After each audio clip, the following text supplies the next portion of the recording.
Les activités d'une fédération départementale des chasseurs correspondent à des missions de service public définies par le Code de l'environnement. La Fédération des chasseurs du Doubs est par ailleurs agréée au titre de la protection de l'environnement depuis 1979. Une partie des missions des fédérations est confiée par l'État. Gestion de la faune sauvage et de ses habitats, élaboration du schéma départemental de gestion cynégétique, appui technique et juridique pour les territoires de chasse, formation au permis de chasser et validation annuelle, prévention et indemnisation des dégâts de gibier font partie des activités principales de votre fédération. La réforme de la chasse de 2020 a également confié à la fédération la gestion des ACCA et des plans de chasse individuels.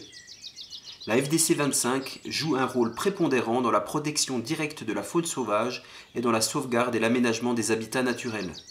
Toujours en 2020, l'éco-contribution, pour laquelle participe financièrement chaque chasseur, a fait naître des projets environnementaux très novateurs.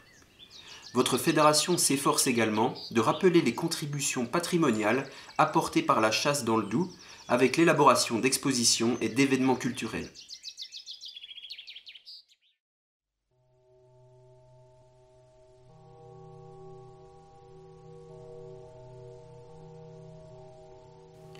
Les 15 administrateurs investis sur vos pays cynégétiques sont des intermédiaires indispensables entre les chasseurs et la fédération.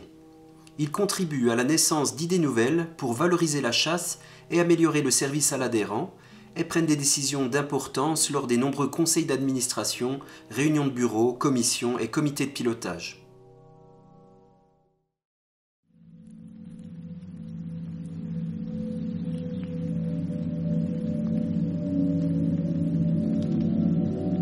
Pour la période 2020-2021, la Fédération a effectué 7517 validations annuelles.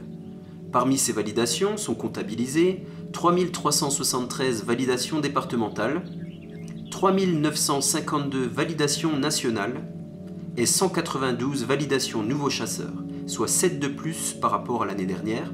Ces validations sont à prix réduit et sont valables sur l'ensemble du territoire national. Suite à l'instauration du permis national à prix unique, 53,95% des anciens chasseurs ont opté pour la validation nationale. La moyenne d'âge de l'ensemble des chasseurs est de 52 ans. 59% des validations sont effectuées désormais sur Internet, dont 38% d'e-validations imprimées directement chez vous, soit une augmentation de 16%.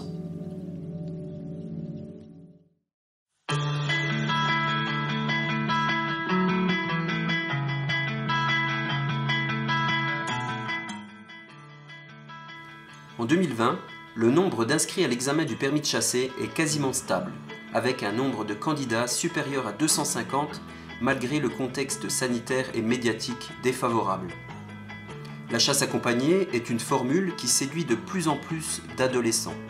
67 futurs chasseurs ont participé à la formation en 2020 avec leurs différents accompagnateurs. Cette formation est gratuite et permet de chasser durant une saison avec une arme pour deux.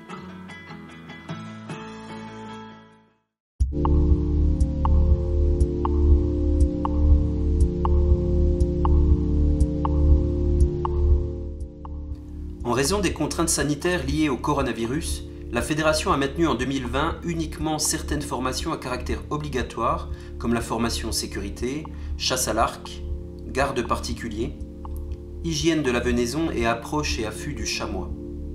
360 chasseurs ont suivi ces formations, organisées en petits effectifs et en respectant bien entendu les gestes barrières.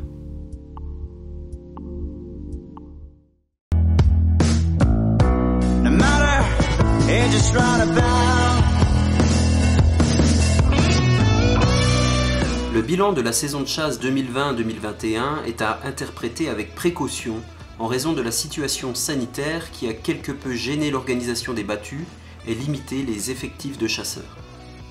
Avec 3020 sangliers au tableau de chasse, les prélèvements de sangliers sont en baisse si on les compare aux 3 dernières saisons exceptionnelles que nous avons vécues.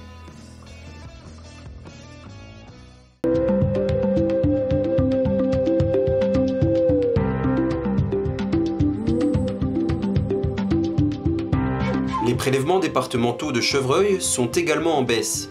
La présence d'un manteau neigeux précoce sur certains secteurs a limité les journées de chasse dans le Haut-Doubs. Le nombre de chevreuils prélevés s'établit à 6031 contre 6312 la saison dernière, alors que les attributions avaient légèrement augmenté.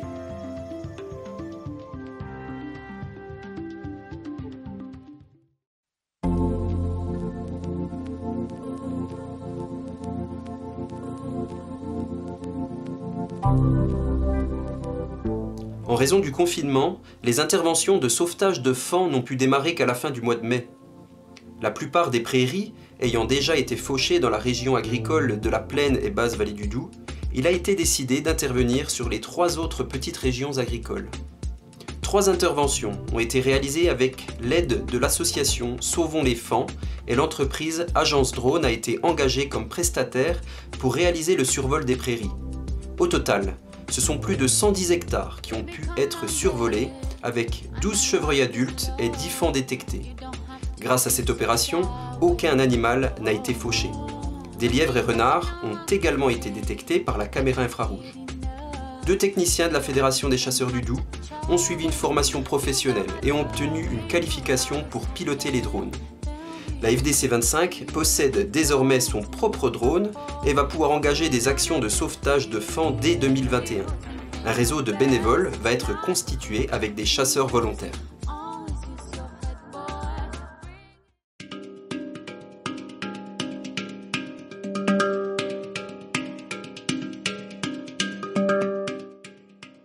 Les prélèvements de cerfs continuent leur progression. Plus de 100 cerfs ont été prélevés pour la première fois dans le Doubs. Les prélèvements ont été multipliés par 10 au cours des 13 dernières années. Des premiers bracelets ont également été attribués au sud de Besançon sur une population en cours d'installation ainsi que sur le secteur de Jougnes.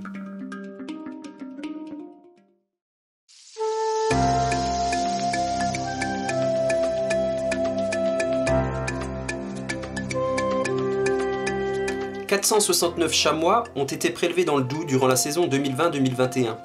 Le taux de réalisation est stable par rapport à la saison précédente. Les comptages des chamois ont été perturbés en 2020 en raison du confinement, mais ils reprendront en avril 2021 et de façon simultanée sur tous les secteurs identifiés du département.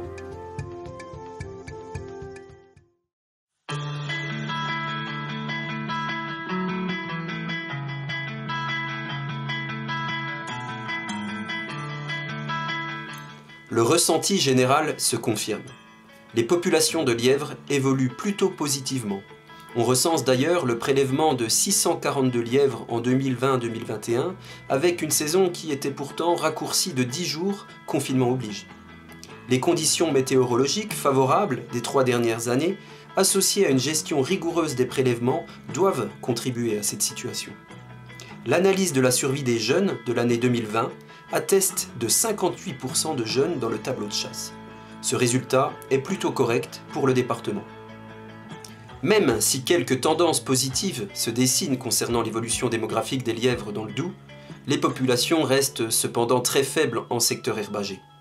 La fédération mène actuellement une étude d'ampleur sur le lièvre grâce à la génétique et le suivi GPS. Le lièvre étant difficile à capturer, la fédération travaille conjointement sur des populations sauvages par des méthodes indirectes comme le ramassage des crottes et les comptages et sur des animaux issus de lâchers équipés de colliers GPS. Ils permettront de suivre les déplacements des lièvres, étudier leur comportement et comprendre la mortalité. Les connaissances acquises par le biais de cette étude pourront aider à identifier les besoins adaptés à une meilleure conservation de l'espèce et des habitats qui lui sont favorables.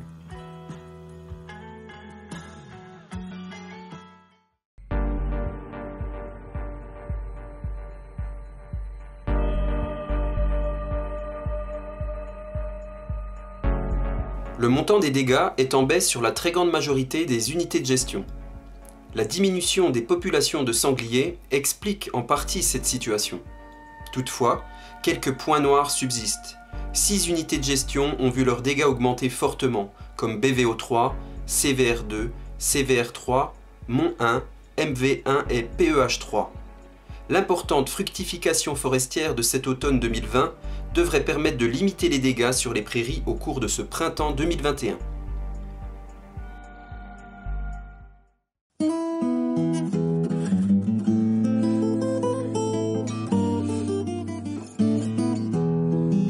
l'Association pour le développement de l'apiculture en Bourgogne-Franche-Comté et les chasseurs, en lien avec les agriculteurs, ont décidé de coopérer. Ensemble, ils testent l'intérêt d'implanter des couverts végétaux bénéfiques pour les abeilles et plus largement pour les insectes. À Germondant et à Magné, 9 ruches ont été installées près d'intercultures et ont été équipées de trappes à pollen et d'outils de mesure afin d'étudier quels végétaux butinent en priorité les abeilles et faire une évaluation du poids des colonies. Cette étude a permis d'identifier les végétaux les plus favorables aux abeilles et à la petite faune.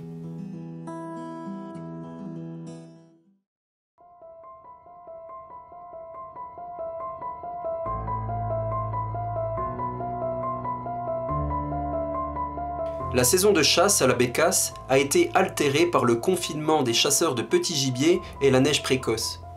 Afin de pouvoir étudier l'impact de ce confinement sur les prélèvements de bécasse, nous vous demandons de ne pas oublier de rendre votre carnet PMA bécasse à la fédération le plus vite possible, même si vous ne chassez pas la bécasse et que votre prélèvement est à 0. Nous vous rappelons aussi que l'application Chasse Adapt, téléchargeable sur votre téléphone, vous évite d'avoir recours à un carnet papier. Le taux de retour des carnets de prélèvement est encore anormalement faible, ce qui pourra inévitablement entraîner à terme des restrictions pour chasser cet oiseau.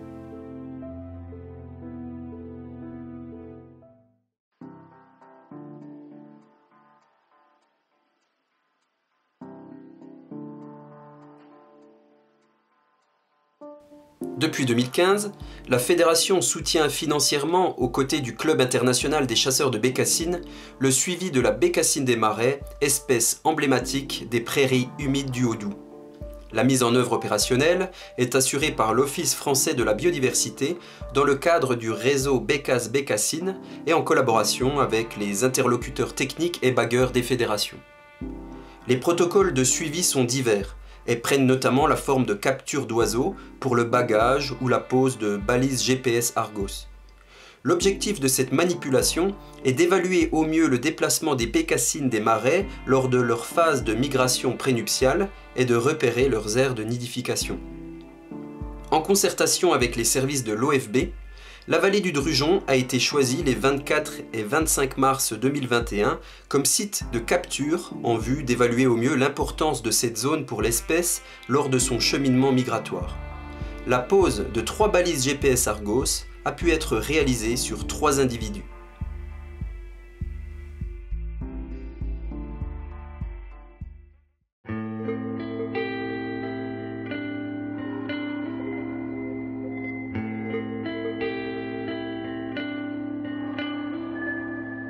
Les zones humides ont considérablement régressé au fil des 50 dernières années. Dans ce contexte, la Fédération départementale des chasseurs du Doubs a mis en place depuis 2012 le programme Réseau humide visant à restaurer et à préserver ces milieux comme les étangs, les tourbières ou encore les marais. Ce programme est cofinancé par l'Agence de l'eau et par le département du Doubs. À ce jour, et parmi les 11 sites gérés dans le cadre de ce réseau, 6 plans de gestion sont arrivés à terme et sont en cours de renouvellement. Au total, cela représentait 186 opérations de gestion à conduire dans le département du Doubs. 117 ont été réalisées ou partiellement réalisées, ce qui représente environ 63% des actions prévues. Les principales interventions ont concerné la réouverture de prairies à Moligny, plante caractéristique des milieux humides et abritant de nombreuses espèces protégées en Franche-Comté comme le mélibé ou encore le damier de la Sucis. D'autre part, d'importants travaux de comblement de drains au sein de la tourbière de l'Andresse ont été effectués entre 2019 et 2020. Des conventions sont également signées avec les ACCA afin d'entretenir ponctuellement ces zones humides. Sur les étangs de Gémontval, 6 nichoirs ont été installés afin de favoriser la reproduction naturelle des canards et d'éviter la prédation. Des travaux de réouverture du site ont également été réalisés. Ces défrichements, à vocation environnementale, ont consisté en la remise en état des cheminements autour des étangs. Ils ont été réalisés cet hiver afin de n'avoir aucun impact négatif sur la faune.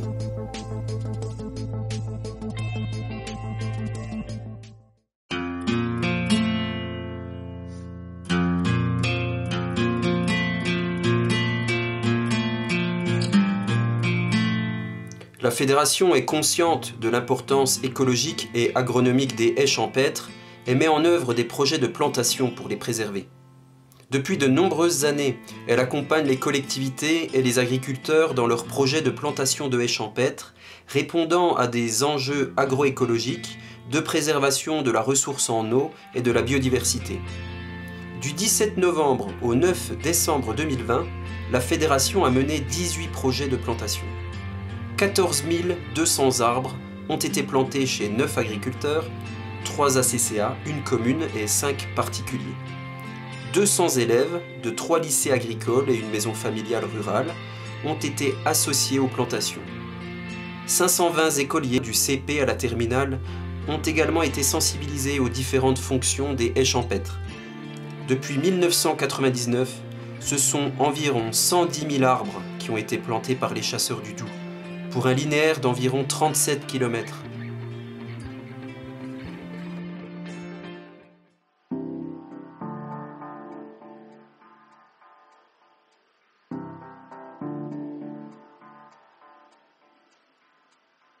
La fédération, en lien avec l'Office français de la biodiversité, est fortement impliquée dans le réseau de suivi des grands prédateurs. Elle dispose, à ce titre, d'agents formés au suivi du lynx et du loup. Ces suivis s'effectuent grâce au piégeage photographique, à la récolte d'indices et à l'analyse des données de prédation. La fédération possède une base de données solide lui permettant de connaître l'état de conservation de ces espèces et de suivre leur colonisation.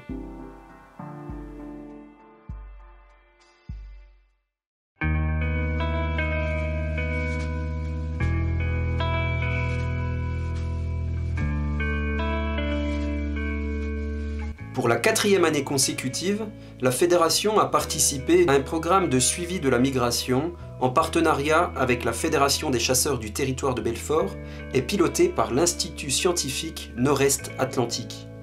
L'objectif de ce suivi est de compter et identifier les oiseaux migrateurs de passage dans la trouée de Belfort. Ce programme permet d'apporter des données scientifiques concernant les effectifs ainsi que la distribution des migrateurs terrestres. Concernant les espèces chassables, comme les pigeons ou les grives, le but est de promouvoir une chasse durable, basée sur une estimation robuste des effectifs.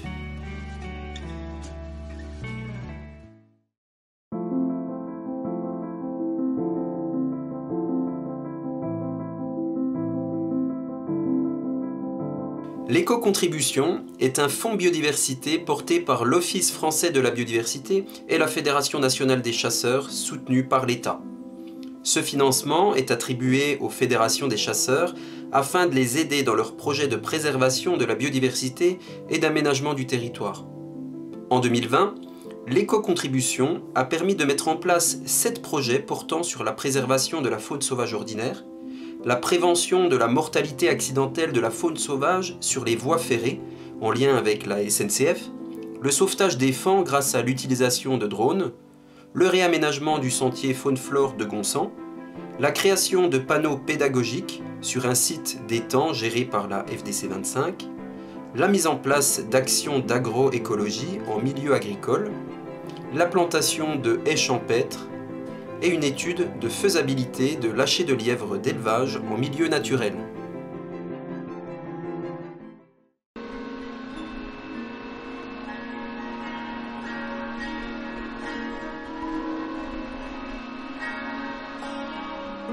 Grâce au partenariat développé avec le conseil départemental et les assurances Groupama, 5300 réflecteurs anti-collision ont été installés dans 40 communes du Doubs, couvrant ainsi environ 50 km de routes départementales.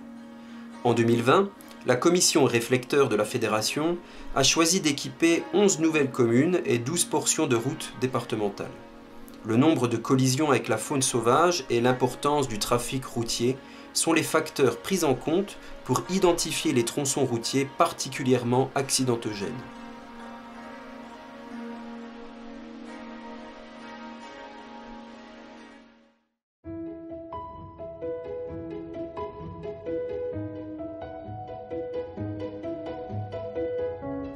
Former, communiquer sur les actions des chasseurs, mettre en valeur le patrimoine culturel cynégétique, redorer l'image de la chasse, Telles sont les missions ambitieuses que la Fédération s'efforce de mettre en œuvre.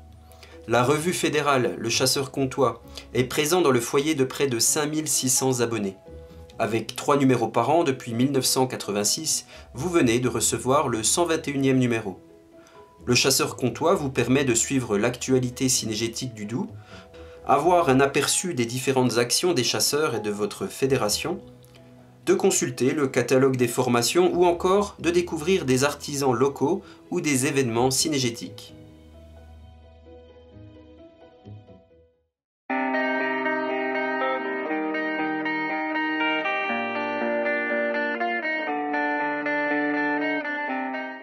La communication est bien évidemment de plus en plus tournée vers le numérique. Le site internet de la Fédération accompagne les chasseurs depuis de nombreuses années. Il constitue une précieuse ressource documentaire par le biais de son espace adhérent et une vitrine des actions des chasseurs. La page Facebook est incontournable pour suivre l'actualité de votre fédération et prendre connaissance des événements locaux. Vous pouvez y retrouver en moyenne 4 publications par semaine. N'hésitez pas à vous abonner.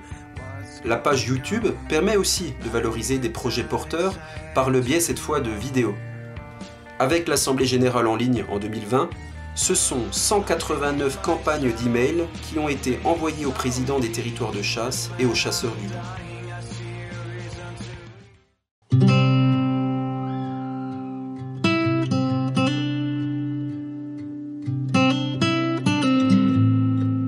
L'éducation à la nature fait partie intégrante des missions que s'est donnée la Fédération.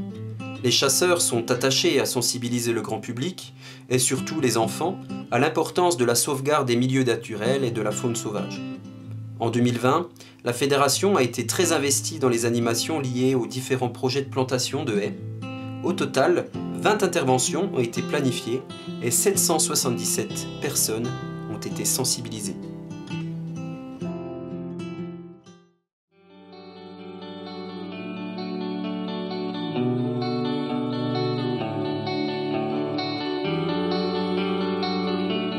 Dans le cadre de son rôle de conseil aux adhérents, le pôle juridique de la Fédération a traité, au cours de l'année 2020, environ 850 demandes de renseignements juridiques. La commission juridique s'est réunie à 2 reprises. Ses membres ont procédé à l'examen de 8 dossiers d'infraction et ont initié 6 constitutions de parties civiles. En raison des mesures sanitaires, le nombre de procès-verbaux et par là même de constitutions de parties civiles a mécaniquement diminué par rapport aux années précédentes. La Fédération intervient sur signalement de la SPA pour aider les propriétaires de chiens à résoudre les problèmes liés aux conditions de vie de chiens de chasse. La Fédération a traité 4 dossiers dans le cadre de cette opération. Dans le cadre des nouvelles missions déléguées par la Direction départementale des territoires, suite à la réforme de la chasse en 2019, la Fédération est désormais chargée de la gestion et de la coordination des ACCA depuis le 1er janvier 2020. Constitution, agrément, modification de territoire, procédures disciplinaires et approbation des documents de gouvernance. La Fédération est également compétente en matière d'attribution des plans de chasse individuels et de chasse accompagnés. Dans le cadre de ce transfert de compétences, le président de la Fédération prend désormais des décisions qui seront des actes administratifs. De juin à décembre 2020, le pôle juridique a procédé au contrôle et à l'approbation de l'ensemble des documents de gouvernance des ACCA-AICA. Un groupe de travail juridique dédié aux documents de gouvernance a été créé dans le cadre de cette nouvelle mission.